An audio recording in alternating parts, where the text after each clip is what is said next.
끼리끼리, 사자성어로 유유상종, 돈 때문에 반일 반미하는 것들. 할머니는 안 되고 너는 되는 거니?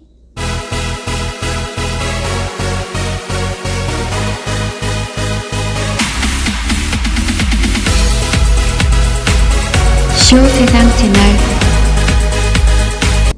안녕하세요. 쇼세상 채널입니다. 윤지호, 윤미향 그리고 김어준이 완전히 쇼를 벌리는데요. 아마 판박이 쇼를 하기로 작정을 한 것 같습니다. 아니 이것들이 얼굴도 닮았는 니들 같은 병원에서 성형수술한 거나. 먼저 장자연 사건이라 아시겠지만 2009년 3월 장자연 씨가 언론인, 연예, 기획사, 기업인, 언론사 관계자 등 성접대를 했다는 문건을 남기고요. 스스로 목숨을 끊은 사건입니다. 그런데 이 사건은 10년이 지난 작년 봄에 갑자기 윤지호 사건이 되었습니다. 이런 종류의 사건 세월호나 장자연 등에는 무조건 긴 혓바닥부터 들이미는 이상호가 있죠. 이상호가 국정원 개입설을 풀기도 했는데요. 혀가 무지무지 긴 이상호 요즘에 뭐하고 사나 모르겠네요. 작년에 32세가 된 윤지호라는 여성은요. 캐나다에서 중고등학교를 나오고 그곳에서 살다가 한국에서 방송과 연예계를 통해 얼굴을 알렸는데요. 돈이 필요했던지 작년에 갑자기 자신이 장자연과 절친한 사이였다고 큰 뻥을 치기 시작했는데요. 또 성추행 사건의 유일한 목격자임을 자청하면서 언론의 스포트라이트를 받았습니다. 아무래도 뒤에 배우가 있는 것 같은데요. 의혹이 끊이질 않습니다. 음모죠. 음모와 공작하면 떠오르는 자는 당연히 김어준인데요. 음모를 입에 달고 사는 김어준이 이때는 조용했네요. 그런데 어제 대법원이 성추행 관련자에 대해 무죄를 확정하면서 윤지호 씨의 진술을 믿을 수 없다 이런 취지로 본 것입니다. 2심과 2심의 판결 요지는 이렇습니다. 윤지호 씨의 진술만으로는 피고인에게 형사처벌을 가할 수 있을 정도로 공소사실이 합리적 의심이 없을 만큼 증명되지 않았다. 이렇게 말했는데요. 어렵죠? 이것은 윤지호의 진술을 도무지 믿을 수 없다 이것입니다. 그러니까 쉽게 말하면 이상호 혀나 윤지호 혀나 길기는 매 마찬가지라는 거네요. 이건 바로 김어준의 음모론 시각으로 보면 배후에 누가 있다는 거죠. 윤지호는 이번에 무죄가 확정된 조 씨에 대해서 12년 전 무슨 생일 축하 자리에서 조 씨가 장 씨의 손목을 잡아당겨 무릎에 앉힌 뒤 강제로 추행을 했다는 식으로 진술을 했었죠. 윤 씨는 1차 진술 때는 일본어를 유창하게 하는 50대 남성이며 언론사 사장이라고 했고 2차 조사에서는 40대 중반으로 키가 168cm 정도라고 했다가 다시 4차 조사 때는 30대 조 씨가 추행범이라고 오락가락한 것입니다. 자, 이렇게 뻔뻔한 두 여자가 이제 있는데요. 윤지호 사건과 윤미향 사건은 이처럼 판박이처럼 똑같이 닮았습니다. 이 두 사람 뒤에는 김어준이 있고요. 또 한 사람이 있는데 바로 달통입니다. 윤미향 사건의 핵심 증인은 이용수 할머니인데요. 이용수 할머니와 문재인이 함께한 사진들을 보면 2017년 5월 문희 대통령 후보가 될 때 대구 중구 동성로 대구백화점 앞 광장에서 이용수 할머니와 포옹하려는 장면이죠. 두 번째 사진은 2017년 11월 트럼프 대통령 환영 만찬회 청와대 영빈관에서 이용수 할머니가 트럼프와 포옹하고 있는 장면이에요. 옆에서 달통 호호 하고 있는 것 좀 보세요. 죄송합니다. 잠깐 썰렸습니다. 번째 사진은 2018년 8월 충남 천안 망향의 동산에서 위안부 피해자 기림의 날 기념식이 열렸을 때요. 달통이 휠체어에 앉은 이용수 할머니와 함께 장미 묘역으로 이동하는 장면입니다.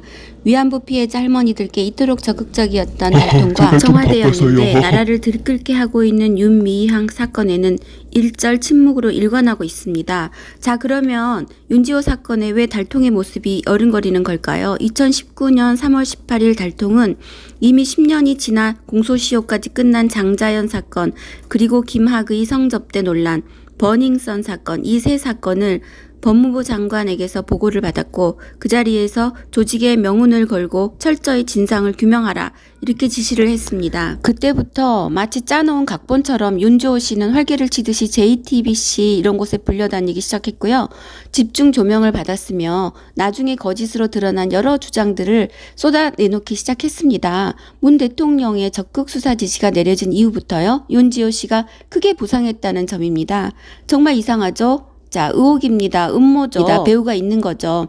윤지호와 윤미향이 판박이죠. 두 번째 요점은 무엇일까요? 바로 이들에게 방패막이를 하면서 밀어주는 민주당 의원들이 있었다는 점입니다. 윤지호 씨에게는 작년 4월 촬영한 사진에서 보듯이 민주당 안민석 의원이 역시나 적극 나섰습니다. 다른 사진 하나는 작년 4월 8일 찍은 사진으로 민주당의 권미혁, 이종걸, 남인순, 이종걸, 이하경, 정춘숙 의원과 민평당 최경환 의원 등 9명이 장자연 증언자, 윤지호 초청 간담회를 결성했던 때의 모습입니다. 김어준의 논리대로 하자면 장자연 사건의 그리고 윤지호 사건의 배후는 이들 민주당 의원인 셈이겠네요. 그런데 윤지호와 함께 한다던 의원들 중에 나중에 거짓으로 밝혀진 이후 국민들에게 사과한 의원은 하나도 없었습니다. 이번에는 윤미향 씨 뒤에도 민주당 의원들이 또 있습니다. 이해찬, 김태년, 우상호, 송영길 등 당 지도부와 중진은 말할 것도 없고 김상희, 홍익표, 남인순 등 민주당 의원 16명은 성명을 통해서 윤미향 논란은 친일 반평화 세력의 부당한 공세라고 주장하기도 했습니다. 김어준의 논리대로라면 이번 윤미향 사건의 배후 세력은 민주당 의원 16명과 이해찬, 김태년, 우상호, 송영길 등이겠네요. 이렇듯이 윤지호 사건과 윤미향 사건의 공통점은 김어준은 물론 민주당 의원들이 호위무사를 자처하고 나섰다는 것입니다. 그렇다면 윤지호 사건하고 윤미향 사건에 민주당 의원들이 왜 나섰을까요? 그것은 왜 그러겠어요. 저것들이 달통하고 청와대 눈치를 엄청 살핀다는 의미겠죠. 윤지호하고 윤미향의 일치하는 점은 정말 많은데요.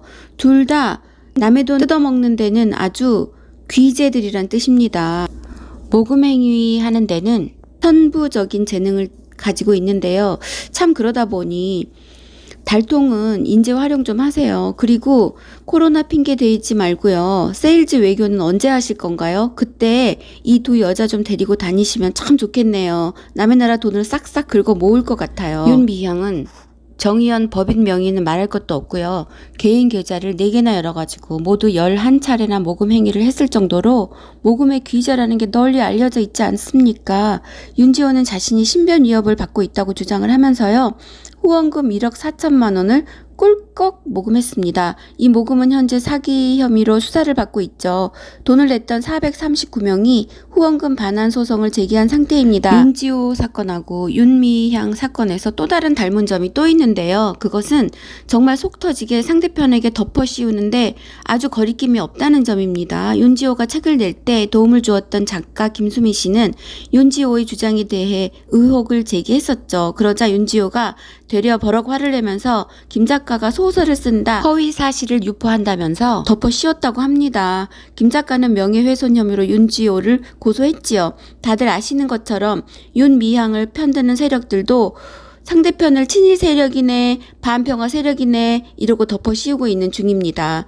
윤지호, 윤미향 이 두 사람은 집권 세력의 비호 속에 우리 사회의 전면에 화려하게 부상할 기회를 노렸다는 점에서도 공통점이 있습니다. 그리고 또 마지막 쇼는요. 잠수 타기의 선수들이죠. 그런 공통점이 있잖아요. 윤미향은 국회의원 배지를 딸기 직전까지 10일 동안 잠수를 탄 셈이고 그런데요. SNS 활동은 했다고 하네요. 조땡처럼요. 조국이요. 윤지호는 경찰이 국내로 불러들이기 위해서 인터폴 적색 수배를 내렸는데도 현재 캐나다에서 꼼짝 않고 꼭꼭 숨어 있답니다. 안민석 도대체 뭐 하느라 조용한지 모르겠네요. 박근혜 대통령 탄핵 당시에는 최서원 씨 잡겠다고 독일까지 쫓아가고 난리를 치더니 말이에요.